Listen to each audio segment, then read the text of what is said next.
একটা পিসি কম বেশি সকলেরই একটা ড্রিম হয়ে থাকে যে সে কোনো না কোনো একদিন একটা পিসি বিল্ড করবে। তবে যখন এই পিসিটা বিল্ড করার পরে এই পিসি থেকে কাঙ্ক্ষিত রেজাল্টটা পায় না, তখন আসলে অনেকেই হতাশ হয়ে যায়। এই রেজাল্টটা না পাওয়ার সবচেয়ে বড় যে কারণটা সেটা হচ্ছে প্রসেসর বাছাই করতে ভুল করা। কারণ আমরা যখন একটা পিসি বিল্ড করতে যাই তখন আমাদের মধ্যে সবচেয়ে কমন একটা কনফিউশন কাজ করে, যেটা হচ্ছে কোন প্রসেসরটা দিয়ে আমরা আমাদের পিসিটা বিল্ড করব। কারণ অনেকে আছে একটু হেভি গেমিংয়ের জন্য পিসি বিল্ড করে থাকে, আবার অনেকে আছে একটু বেসিক ইউজের জন্য পিসি বিল্ড করে, আবার অনেকে আছে আরও হেভি টাস্কের জন্য পিসি বিল্ড করে থাকে। তো সেই ক্ষেত্রে আমরা প্রসেসর যদি না চিনি তাহলে আমরা প্রসেসর বাছাই করতে গেলে অনেক সময় আমরা ভুল করে থাকি, বা দোকানদার আপনাকে ভুলভাল বুঝিয়ে এই প্রসেসর ওই প্রসেসর বলে আপনাকে একটা গছায় দেয়, তখন আপনারই ক্ষতি হয় বা শুধু শুধু টাকা নষ্ট হয়, কিন্তু তা থেকে আপনি কোনো ফলাফল পান না। সো এই কনফিউশনটা দূর করার জন্য আজকে আমাদের এই ভিডিও। তো আজকে আমার এই ভিডিওতে আপনাদেরকে প্রসেসর সম্পর্কে একটা বেসিক ধারণা দিব, যেটা জানা থাকলে আপনাদের প্রসেসর কিনতে আর কোনো সমস্যা হবে না এবং আপনাদের সকল কনফিউশন এখান থেকে দূর হয়ে যাবে। সো আজকের ভিডিওটা অবশ্যই আপনাদের জন্য হেল্পফুল হবে যারা প্রসেসর সম্পর্কে ধারণা খুবই কম এবং একটা পিসি বিল্ড করতে যাচ্ছেন কিন্তু আপনি বুঝতে পারছেন না যে কোন প্রসেসরটা আপনার জন্য কম্প্যাটেবল হবে। তো সেই ক্ষেত্রে আমাদের আজকের ভিডিওটা আপনাকে অবশ্যই হেল্প করবে। তো পুরো ভিডিও জুড়ে আমি থাকবো মাহমুদ, আপনারা দেখছেন লার্ন আইটি। যারা এখনো চ্যানেলটি সাবস্ক্রাইব করেননি এখনই সাবস্ক্রাইব করে দিন এবং লাইক বাটনে ক্লিক করে দিন। সো আর দেরি না করে চলুন ভিডিও স্টার্ট করা যাক।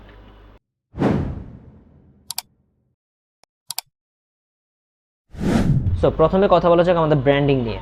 ব্র্যান্ড আমরা দুটো ব্র্যান্ড দেখতে পারি, একটা হচ্ছে ইন্টেল আর একটা হচ্ছে এএমডি। অনেকে এএমডি প্রেফার করে থাকে, অনেকে ইন্টেল প্রেফার করে থাকে, কিন্তু অনেকে এএমডিটা প্রেফার করে থাকে কারণ এএমডি প্রসেসরের পারফরমেন্সের তুলনায় দাম খুবই কম হয়ে থাকে। সো সেই ক্ষেত্রে অনেকে এএমডিটা ইউজ করে, আবার অনেকে আছে ইন্টেল ইউজ করে, ইন্টেলটাকে প্রেফার করে থাকে। It's all up to you, এটাতে কোনো বাধা নেই যে আপনি কোন ব্র্যান্ডেরটা নেবেন। তবে কথা আসে যে এখানে আমরা কোন জেনারেশন নিব বা কোন মডেলটা আমাদের জন্য কম্পেটেবল হবে, এটা হচ্ছে কোয়েশ্চেন। তো সেই ক্ষেত্রে আমরা প্রথমে আসি ইন্টেল নিয়ে যখন আমরা এক্সপ্লেনেশনটা করব তখন আপনারা এএমডি নিয়েও বুঝে যাবেন। প্রথমে আসা যাক ব্র্যান্ডিং নিয়ে।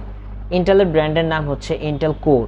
তো ইন্টেল কোরের কথা বললে ইন্টেল কোর এই সিরিজটা হচ্ছে অনেক পুরাতন একটা সিরিজ এবং খুবই পাওয়ারফুল একটা সিরিজ। তবে ইন্টেলের এখন একটা লেটেস্ট মডেল আছে, সেটা হচ্ছে ইন্টেল কোর আলট্রা। তো এই তো ছিল ব্র্যান্ড। এখন ব্র্যান্ডের সাথে 4টা মডেল আসে, এর মধ্যে একটা আমরা চিনি যে কোর i3, এরপর এটা হচ্ছে কোর i5, তারপর এটা হচ্ছে কোর i7, তারপর এটা হচ্ছে কোর i9।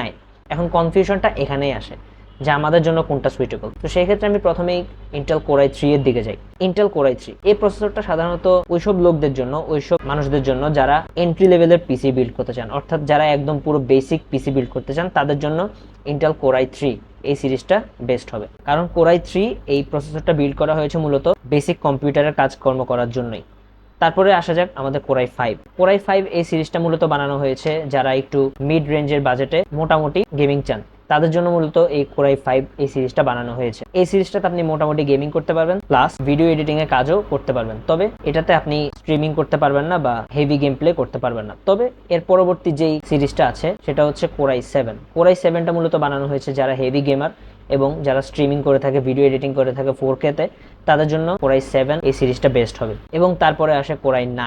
কোর i9 এই সিরিজটা হচ্ছে ইন্টেলের সবচেয়ে ফ্ল্যাগশিপ একটা প্রসেসর এবং এটাতে আপনি একদম ইন্টেলের এক্সট্রিম লেভেলের পারফরমেন্সটা পাবেন। সো এখন হয়তো মোটামুটি ক্লিয়ার হয়ে গেছেন যে কোর i3 বা core i5, core i7, core i9 এগুলো কাদের জন্য কম্প্যাটেবল। এখন আসা যাক টিডিপি ভ্যালু নিয়ে। টিডিপি ভ্যালুটা হচ্ছে আপনারা দেখে থাকবেন যে প্রসেসরের যে নাম আছে, প্রসেসরের নামের শেষে নির্দিষ্ট একটা লেটার থাকে, যেমন কে, এক্স, XE, F, KF আরো ইত্যাদি ইত্যাদি। এগুলো আমরা বুঝার আগে আমরা একটু জেনে নেই যে আমরা জেনারেশনটা কিভাবে বুঝবো। ইন্টেলের প্রসেসরগুলোতে দেখবেন লেখা থাকবে যেমন ইন্টেল কোর i9 14900। এর মধ্যে যে 14 লেখাটা আছে এটা মূলত জেনারেশনটাকে বোঝায় যে এটা কোন জেনারেশনের প্রসেসর। আর হচ্ছে টিডিপি ভ্যালু। তো টিডিপি ভ্যালুর মধ্যে প্রথমে যেটা আসে কে, এক্স এবং XE, এই তিনটা মডেল দ্বারা বোঝায় যে এই সিপিইউটা আনলকড। আনলক দ্বারা বোঝানো হচ্ছে যে এটা ওভারক্লকেবল, অর্থাৎ এই সিপিইউটা ওভারক্লক করতে পারবে। ওভারক্লকিং মানে হচ্ছে আপনি যতক্ষণ পর্যন্ত টেম্পারেচার ধরে রাখতে পারবেন, টেম্পারেচারটা নিয়ন্ত্রণে থাকবে, ততক্ষণ পর্যন্ত আপনাকে একটা বেস্ট পারফরমেন্স এই সিপিইউটা আপনাকে ডেলিভার করতে পারবে। এবং এটা ডিসেবল করা থাকে, আপনি চাইলে আপনার মাদারবোর্ড যদি ওভারক্লকিং নিতে পারে তাহলে আপনি এটা এনেবল করে আপনার পিসিতে একদম বেস্ট পারফরমেন্সটা পেতে পারবেন এই সিপিইউ থেকে। তারপর আসা হচ্ছে এইচকে এবং এইচএক্স। এগুলো হচ্ছে মূলত আমরা যখন ল্যাপটপ দেখি, ল্যাপটপের ক্ষেত্রে আমরা এইচএক্স এবং এইচকে দেখে থাকি। এগুলো লেখা থাকলে আপনি বুঝবেন যে এই ল্যাপটপটাও ওভারক্লকেবল, অর্থাৎ এই ল্যাপটপটা ওভারক্লক করতে পারবে। আর যদি আমাদের ইন্টেলের সিপিইউ গুলোর নামের শেষে কোনো লেটার না থাকে, অর্থাৎ কে, এক্স, XE বা ল্যাপটপের ক্ষেত্রে HK, HX এগুলো যদি লেখা না থাকে তাহলে আমরা বুঝবো যে এই সিপিইউটা ওভারক্লকেবল না, এই সিপিইউটাকে আপনি ওভারক্লক করতে পারবেন না, কারণ এই সিপিইউ গুলো একটা লিমিটেড পাওয়ার দিয়ে বিল্ড করা হয়েছে, এগুলোকে আপনি ওভারক্লক করতে পারবেন না। আর ল্যাপটপের ক্ষেত্রে আপনারা যে সিপিইউটা লক সেটা আপনি আইডেন্টিফাই করতে পারবেন এইচ দিয়ে, কারণ আমাদের ল্যাপটপের শেষে যদি এইচ লেখা থাকে তাহলে বুঝবেন যে এই ল্যাপটপটাও ওভারক্লক করতে পারবে না। এবং তারপর আমাদের সিপিইউ শেষে যদি লেটার এফ থাকে তাহলে আমরা বুঝবো যে আমাদের এই সিপিইউটা ওভারক্লক করতে পারবে না। আর এই সিপিইউ থেকে আপনি একটা ভিডিও আউটপুটও পাবেন না, কারণ এই সিপিইউটা যদি আপনি ভিডিও আউটপুট পেতে হয় তাহলে আপনাকে এটার সাথে একটা জিপিইউ ইউজ করতে হবে।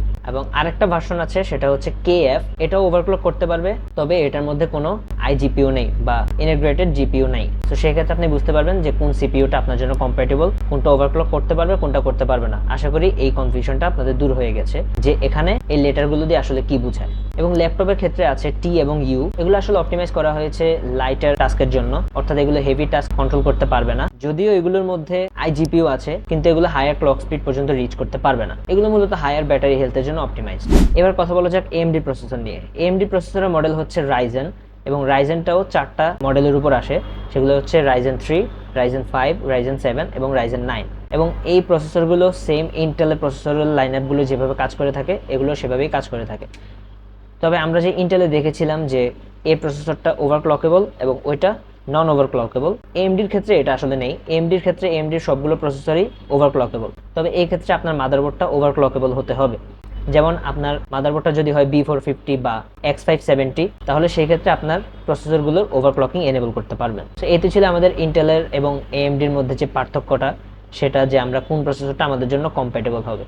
অর্থাৎ সারাংশ হচ্ছে যে যদি আপনি একজন বেসিক ইউজার হয়ে থাকেন তাহলে ইন্টেল হোক অথবা এএমডি আপনাকে মডেল নাম্বার 3টা অনুসরণ করতে হবে, অর্থাৎ কোরাই 3 অথবা রাইজেন 3। তারপর আপনি যদি একটা মিড রেঞ্জের গেমার হয়ে থাকেন তাহলে আপনাকে কোরাই 5 অথবা রাইজেন 5 এই মডেলের দিকেই যেতে হবে। তারপর আপনি যদি আরেকটু হাই কোয়ালিটির গেমার হয়ে থাকেন, অর্থাৎ আপনি স্ট্রিমিং টিমিং এগুলোও করে থাকেন, এগুলো করেন, তাহলে সেই ক্ষেত্রে আপনাকে কোরাই 7 অথবা রাইজেন 7 এর দিকে যেতে হবে। আর আপনি যদি একদম বেস্ট কোয়ালিটির অথবা আপনি যদি একদম বেস্ট পারফরমেন্স চান তাহলে সেই ক্ষেত্রে আপনাকে কোরাই 9 অথবা রাইজেন 9 এর দিকে যেতে হবে। ইন্টেলের যেমন জেনারেশন আছে, আমরা যেমন নাম্বার দেখে জেনারেশন বুঝতে পারি, তেমনিভাবে রাইজেনের প্রসেসরগুলোতেও নাম্বার আছে, আমরা নাম্বার দেখে রাইজেনের প্রসেসরগুলোর জেনারেশন বুঝতে পারবো। যেমন রাইজেনের সিরিয়াল আছে 5000 series, 3000 series, 7000 series, 8000 series, 9000 series, এবং ইন্টেলের ক্ষেত্রে আছে 10000, 12000, 14000 আরও ইত্যাদি আপনারা যেগুলো দেখে থাকেন। তো আশা করি আপনাদের এই কনফিউশনটা দূর হয়ে গেছে যে কোন প্রসেসরটা কোন কাজে আসে এবং আমাদের জন্য কোনটা সুইটেবল, কোনটা কম্পিটেবল। সো এই ছিল আজকে ভিডিও। যেমনটা বলেছিলাম আপনাদেরকে প্রসেসর সম্পর্কে একটা বেসিক ধারণা দিব যাতে পরবর্তীতে আপনাদের প্রসেসর কিনতে আর কোনো সমস্যা না হয়, এবং প্রসেসর সম্পর্কে একটা মোটামুটি ধারণা পেয়ে গেছেন। আশা করি এরপর থেকে কোনো কনফিউশন থাকবে না। সো আজকের ভিডিওটি যদি আপনার জন্য হেল্পফুল হয়ে থাকে অবশ্যই একটা থামস আপ দিয়ে দিবেন এবং চ্যানেলটি সাবস্ক্রাইব করে আমাদের পাশে থাকবেন। দেখা হচ্ছে পরবর্তী ভিডিওতে। Till then, bye by.